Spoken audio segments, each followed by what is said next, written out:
The ocean is the greatest graveyard in human history, but it is also the greatest keeper of secrets. When we look at the history of the English-speaking world, the United States, Australia, Canada, and the United Kingdom, we're often told a very sanitized version of how our nations were built. We are told stories of brave pioneers seeking religious freedom. We are told about the Mayflower. We are told about the explorers mapping the rugged interior of the Australian bush. We are told about the stiff upper lip of the British Empire. But there is a shadow hanging over all of us, a shadow that millions of families have spent 200 years trying to scrub from their genealogy. It is the shadow of the iron collar, the shadow of the prison ship. The uncomfortable truth is that the expansion of the English-speaking world was not just fueled by exploration, it was fueled by expulsion. For over 2 centuries, the British Empire used North America and Australia as a human dumping ground. They took the poor, the desperate, the hungry, and the unwanted, and they shipped them across the world to clear out the rotting jails of London. If you are watching this from the United States, you probably think this is a story about Australia. You have been taught that Australia was the penal colony and America was the land of the free. But that is the first lie. America was the British Empire's first prison. Long before the first fleet ever sailed for Sydney Cove, the tobacco fields of Virginia and Maryland were being worked by British convicts who had been sold like cattle to the highest bidder. If you are watching this from Australia, you know the convict stain well. But perhaps you don't realize just how close you came to never existing at all, and how the American Revolution is the only reason your country looks the way it does today. And if you are watching from the UK, this is the story of the people your ancestors kicked out. This is the story of the criminal class, and how they built 2 of the most powerful nations on Earth. Before we unlock the manifest of these ghost ships and find out if your surname's on the list, I need you to do something for me. We are building a community here that isn't afraid of the dark corners of history. We dig up the stories that the textbooks left out. So if you want to know the truth about where you come from, go ahead and click that subscribe button right now. It helps the channel, but more importantly, it ensures you don't miss the next investigation into your own bloodline. To understand why your ancestors might have been deported, we have to stand in the streets of London in the early 1700s. It is a place of absolute misery. The Industrial Revolution hasn't fully kicked in yet, but the city is bursting at the seams. People are flooding in from the countryside because the common lands have been fenced off by the rich. There are no jobs. There is no sanitation. Gin is cheaper than water, and it is destroying the population. The crime rate is skyrocketing. To combat this, the British government came up with a brutal solution known as the Bloody Code. The laws were so harsh that you could be hanged for stealing a handkerchief. You could be hanged for cutting down a tree. You could be hanged for being out at night with a blackened face. By the 18th century, there were over 200 offenses that carried this death penalty. But there was a problem. The judges and juries didn't want to hang everyone. It was too much blood. Juries started deliberately downgrading crimes just to save people from the gallows. And the prisons? They were medieval pits. Places like Newgate Prison were hell on earth. Disease-ridden, rat-infested dungeons where you were more likely to die of jail fever than survive your sentence. The government had a crisis. They had thousands of criminals. They couldn't hang them all, and they had nowhere to put them. They needed a release valve. They needed a place where these people could disappear forever and, ideally, make the empire some money in the process. Enter the Transportation Act of 1718. This was the piece of paper that changed the genetic makeup of North America. The British government decided that instead of hanging thieves, they would banish them to the plantations in America. It was the perfect business model. The government would hand the prisoners over to private shipping merchants. The merchants would pack them into the holds of ships that smelled of unwashed bodies, bilge water, and fear, and sail them across the Atlantic. Once they arrived in ports like Baltimore, Annapolis, or Charleston, the captain would sell the convicts' labor contracts to local planters. This is the part of American history that gets glossed over. We love to talk about the Pilgrims and the Puritans. But between 1718 and 1776, approximately 50,000 British convicts were shipped to the American colonies. In some years, they made up a massive chunk of the immigrants arriving in Maryland and Virginia. They were called the King's Passengers, or 7-year passengers. They weren't slaves, they had rights, theoretically, but they were bought and sold. They were stripped naked on the auction block so planters could check their muscles and teeth. They were marched in chains to the tobacco fields to work alongside enslaved Africans.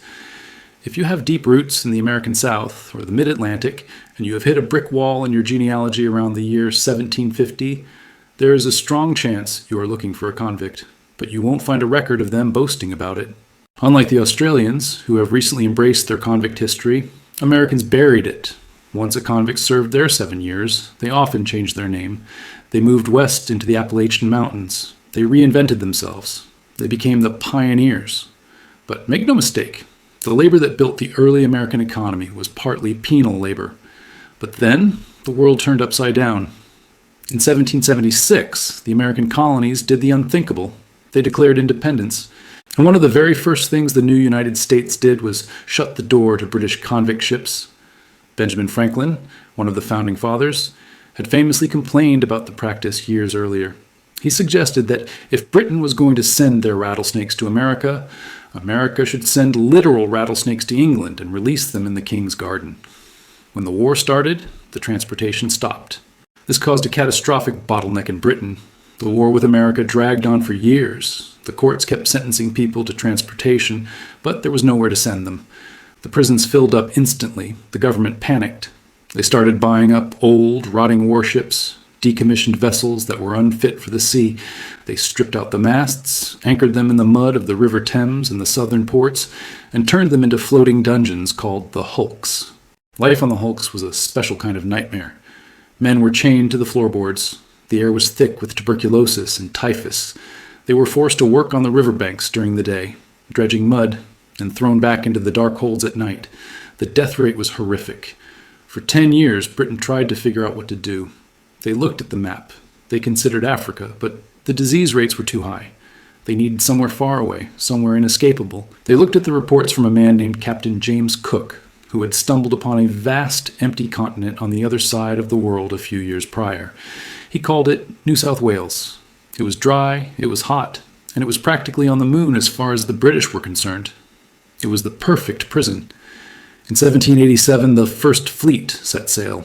11 ships carrying over 700 convicts, along with Marines and officials. This voyage was the birth of modern Australia. If you are enjoying this deep dive into the hidden history of our nations, please take a second to check if you are subscribed. We are going to be covering the Irish famine, the Scottish clearances, and the German migration in future videos, and you don't want to miss those chapters of your own story. The arrival of the First Fleet in Botany Bay was a shock. The soil was poor, the water was scarce. The convicts, who were mostly city dwellers, pickpockets, shoplifters, forgers, had no idea how to farm. They were terrified of the indigenous people, the Eora nation, who were watching these ghost people arrive on their shores. Starvation was a real possibility for the first few years. But unlike America, where convicts were sold to private masters, in Australia, the government was the master. The convicts built the roads, the bridges, the hospitals, and the barracks. If you walk around Sydney or Hobart today, you are looking at sandstone blocks cut by men in leg irons. The psychological impact of this on Australia was profound. For 100 years, Australia suffered from what was called the cultural cringe. There was a deep shame associated with having convict blood. It was called the stain. Families would rip pages out of journals. They would burn letters. If someone in polite society found out your grandfather arrived on a prison ship, you were socially dead. It wasn't until the late 20th century that the narrative flipped. Suddenly, being a first fleeter became like being a descendant of the Mayflower in America. It became royalty. It meant you were a survivor. But let's look at the crimes. Who were these people? Were they monsters? Were they violent killers? Rarely.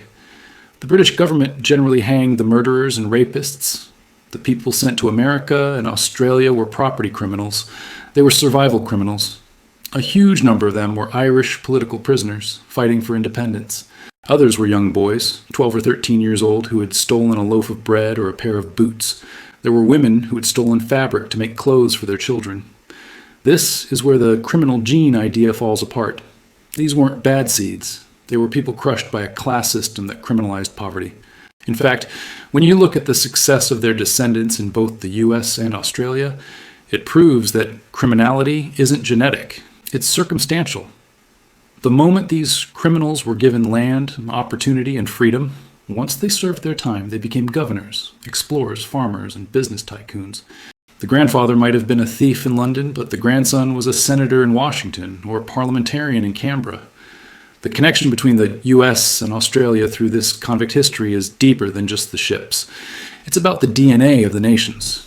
Both countries share a rugged, anti-authoritarian streak. We don't like being told what to do. We question the police. We question the government. That larrikin spirit in Australia and that "don't tread on me" attitude in America comes from the same place. It comes from ancestors who stood in the dock at the Old Bailey, listened to a judge in a powdered wig sentence them to exile, and decided that they would survive out of spite. So, how do you know? How do you know if you are one of the millions of descendants of these exiles? If you are American, look for the gaps. Look for ancestors appearing in Maryland or Virginia in the mid-1700s with no parents listed, who then suddenly appear on tax rolls 7 years later. Look for the indentured servant label. It's often a polite euphemism for a convict. If you are Australian, the records are much better. The British kept meticulous records of the transportation era. You can look up the Old Bailey online and type in your surname. You might find the transcript of your ancestors' trial. You can read the actual words they spoke in their defense before they were put on a ship. There is a tragedy in this history, yes. The displacement of indigenous peoples in both continents by these desperate arrivals is a scar that still hasn't healed. The brutality of the lash in the convict camps is the stuff of nightmares. But there is also resilience. The story of the British convict diaspora is the story of the greatest recycling project in history. The Empire tried to throw these people away. They tried to flush them out of the system. Instead, those people built the new world. We need to stop hiding from this. If you find a criminal in your family tree, don't be embarrassed. Be proud.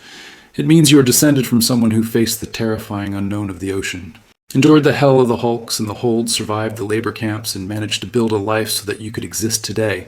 They were the ultimate survivors. I want to know your story. Have you found a convict in your tree? Are you from Australia and wear the badge with pride? Or are you American and just finding out that your pilgrim ancestor might have actually been a pickpocket? Leave a comment down below. I read every single one, and the stories you guys share are often better than the videos themselves. And finally, if you made it this far, you are officially part of the inner circle of this channel. We are going to keep digging. We are going to keep exposing the history they didn't teach you in school. So make sure you are subscribed, make sure you have hit that bell icon, and I will see you in the next video where we might just be looking at your last name. Stay curious.